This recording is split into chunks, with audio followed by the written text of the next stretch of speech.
continued series of briefings in Media Center Ukraine. In Lviv, it is already the 33rd time of theatrical performance Golden Lion. I'm asking Kseniia Fedoryshyna, organizer of the Golden Lion Festival, cultural manager of the Lviv Academic Voskresinnia Theater. Can you please tell the story of how it all started and what it means for the West today? Hello, everyone. Well, for Lviv people and for our guests, Lviv autumn, it is not possible to imagine it without this festival because 33 years in a row, always at the beginning of October, this international Golden Lion Theater has been always taking place, and this has always been a festival, and it has always been a good march with good pool of people from different corners of the world.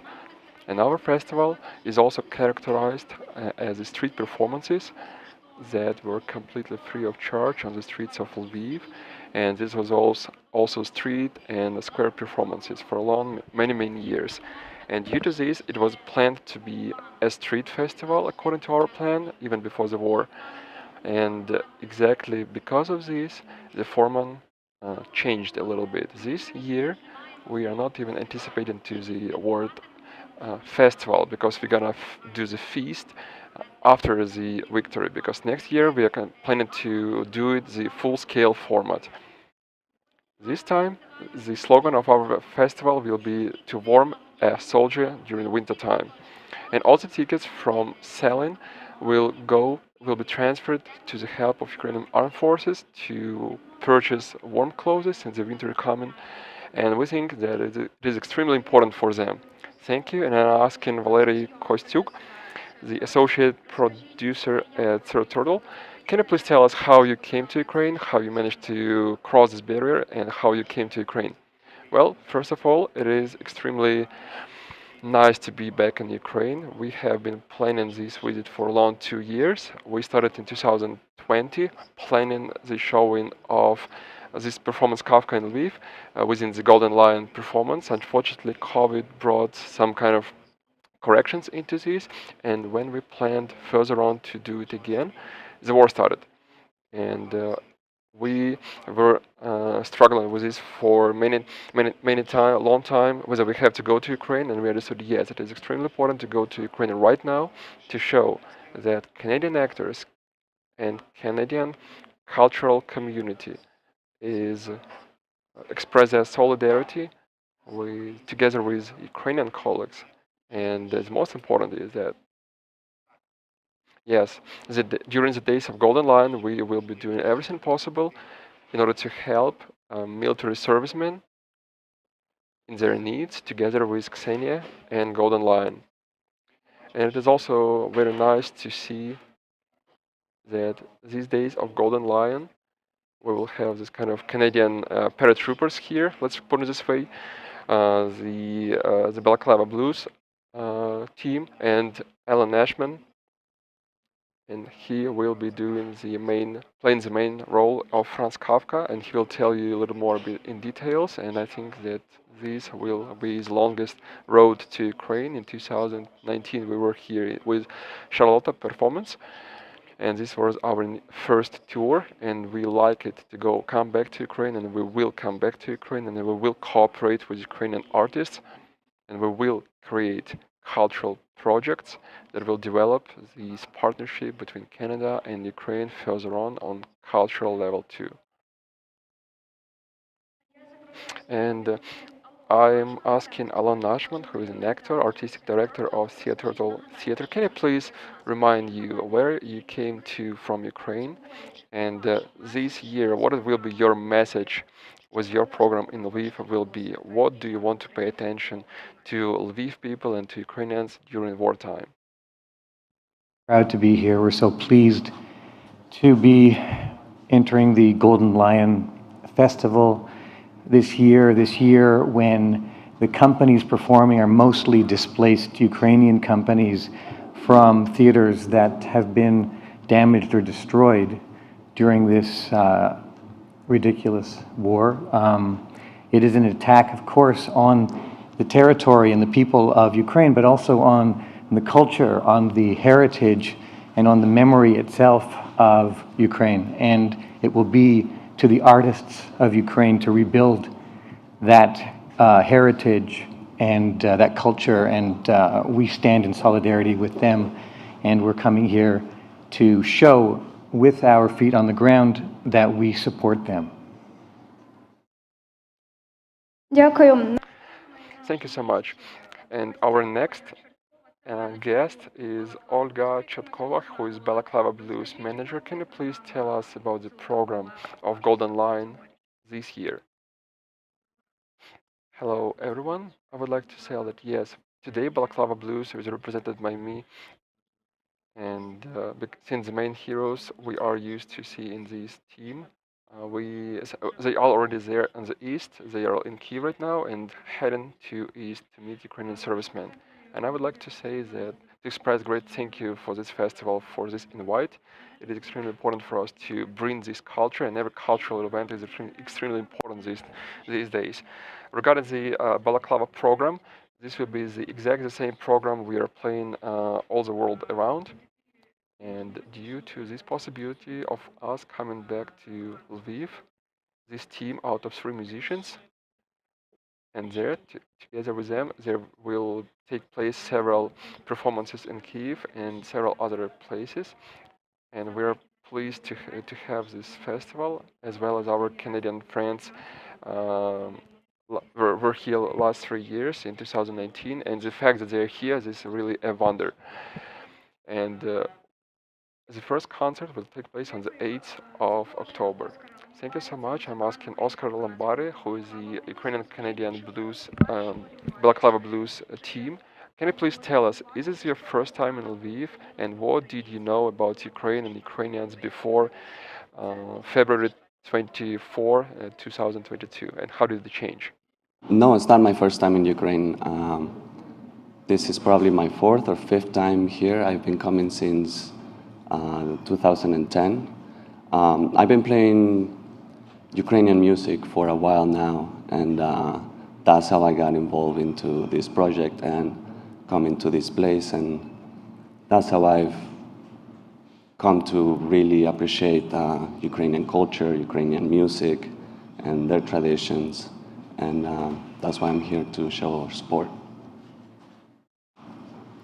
Наголошено на тому, що це And I would like to pay your attention that this is a Ukrainian-Canadian band.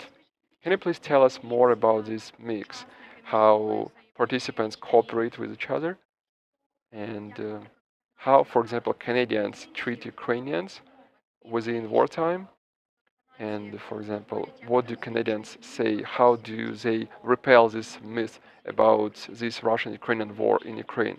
If you don't mind, I will start answering, and Oscar will continue from Canadian side. Why this is a Ukrainian-Canadian team? Because in 2014, Marichka, who is a Kiev inhabitant, met a man from Toronto. She went to Toronto, and they have families there, and they live there all this time. Marichka is a person who is specialized on Ukrainian folk songs, folk theme, who knows, I would say, thousands of Ukrainian songs, and this is a band that is playing and where Marichka is singing with classical folklore singing, and where you can also hear modern music. All you have to do is just to hear, and you will understand everything. The way we call it art folk, that is basically classical music, Ukrainian one, mixed with a modern one. So that's how the cookie crumbles. And from 2014, they have been coming to Ukraine many times and going back there to frontline, to Donetsk region, and even now we have this possibility. Regarding Canadians, Oscar will tell us a little bit more. What's the question again? Sorry. Yeah, how Canadians treat Ukrainians, what do they say about Ukraine, what do they know about Ukraine during wartime? Well, I think, the thing right now is to bring international attention to this conflict. I think one of the problems is when other countries are not caring about what's going on with their neighbors, that's when people can commit with these kind of bad things. So bringing international attention is really important, and that's why I'm here. in Canada, most of people are really supported about Ukraine. There's a lot of Ukrainians living there, and they make sure that their voice is heard.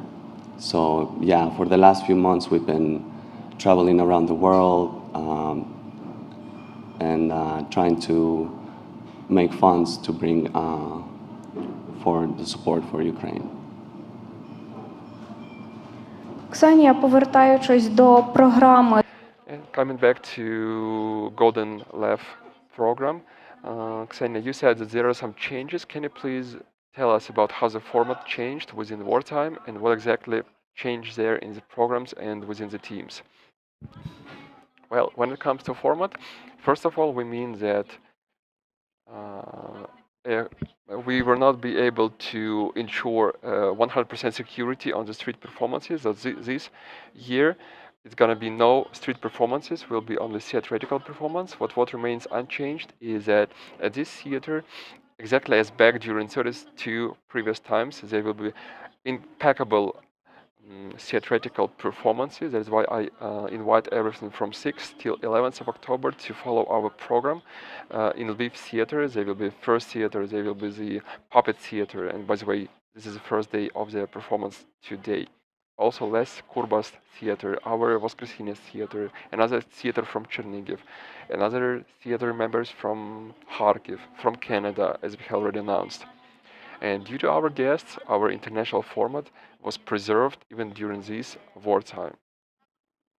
And also there will be created theatrical uh, uh, installation that will be acting in our theater. It will be called Ukrainian Overall, and one can see it starting from Saturday from 2 o'clock and up to the evening time. Every day one can go to and take a look at this exhibition. Also, the donations system works, and this all will be involved there while purchasing the tickets, and this all will be transferred for purchasing these warm clothes for Ukrainian military servicemen. Among those teams and bands, there will be those who will perform the military reflexive performances. Yes, these all the programs within this festival are chosen in such a way that at some point they are reflective to wartime and they are quite actual and modern in our modern times. And all these performances are the performances made by the theaters starting from 24th of February. So correspondingly, some reflections and reactions will be depicted there. For example, puppet theater performance even takes place at the shelter. So all in all, this is a shelter performance created and performed for this purpose. Those performances presented by our Voskresinnia theater. This is the Wolgan Borger theater, a man behind the door, basically people who came back from war and they happen to be outside on the street behind the door, and basically the story shows what helped him to go through this stress and come back to normal life. Also, Valerii and I repeat performance is not a performance about Iliada, that's about our sacrifice. It's also about our war, and basically this is a modern adaptation of our theater. And I'm welcoming everyone to attend these performances because they are beautiful, artistic, and worth trying to visit. And also we have the Karol Volt performance. The topic there is a belief of a man who lost everything and how to live and how to continue living under these conditions. And oral stories also are present there, as the music of Miron Dotska. And also we have Chernigiv Theater Shveik Soldier performance, as well as a performance of the founder of the theater and his last performance before he left them. And I'm also welcoming you to attend. I'm not only just emphasizing that today Golden Line is taking place under the wartime conditions, and many Ukrainians from one front line came to another front line protecting our country. How did the activity of Ukrainian theatrical performancers changed since 24th of February? Well, I will tell you this way. If we take a look at this in general, there are people, yes, who are there at the front line right now. The theaters continue to work, and since 24th of February, there was a period since by the beginning of April, all these theaters were functioning mostly as shelters, intaking IDPs and doing everything to help people. From the, these days, we have a chance to renew our theatrical performances, and due to the fact that people need this artistic therapy, this is also a form of curing. And since we have too many IDPs here who, first of all, were located in our theaters, these times they come to the theater because they express interest, because they love theater. And I would like also to emphasize that one of the aims of Golden Lion performance was also informational purpose, basically to increase acknowledgement and knowledge about this performance, that it will take place in Lviv, and it will take place in Lviv many, many years after that, and for people to know about these actions. Most likely, this is the question to our Canadian guests. Judging by what you know, how while talking to artistic performers, musicians, how is the treatment of actors of all over the world changed to Russian actors and Russian artistic world representatives since the beginning of the war? Has been a cooling of interest in artists from Russia, especially ones who are associated with the current regime, and it's for good reason that that culture has revealed itself completely as an imperialist culture, and the boycott extends into that realm as well, into culture. And I know in Canada, conversely, there's incredible interest in Ukrainian artists, and I'm of Ukrainian descent. My family came from here, but I know that Dacha Bracha has been performing internationally to huge audiences and acclaim, and Ukrainian dancers, musicians in all realms are being welcomed. And we're going to see some of the Ukrainian theater, and I hope we can encourage companies in Canada to welcome them as well as other international centers. Будь ласка. Я ще додам це. And I will also add something that is important regarding Ukrainian culture right now. If before the war, before the full-scale invasion, there were some questions regarding Ukrainian culture, this time there is no such questions at all. We all understand what Ukrainian culture is, and the fact that it is extremely important to keep this cultural dialogue, because in this cultural dialogue we have a chance to share our experience together with other countries and to promote Ukrainian culture. And that's exactly what is important these days. And I would like also to emphasize that Balaklava Blues is exactly doing exactly this, and they are lobbying and advancing Ukrainian culture. And those teams who come to Ukraine, those bands who come to Ukraine, they understand what kind of culture this is, and they understand how it is important to keep and to adhere to it. When we were here with Canadians actors, when they were walking these streets, the streets of Lviv, they were saying, "Wow, that's Europe," and we have to continue not only exporting Ukrainian, but also importing foreign teams, foreign bands, for us to be able to make sure that they all are aware that Ukraine is a modern country who has its own history, its own culture, and it is no less than other world cultures. And I think that these days it is the most important part of this dialogue.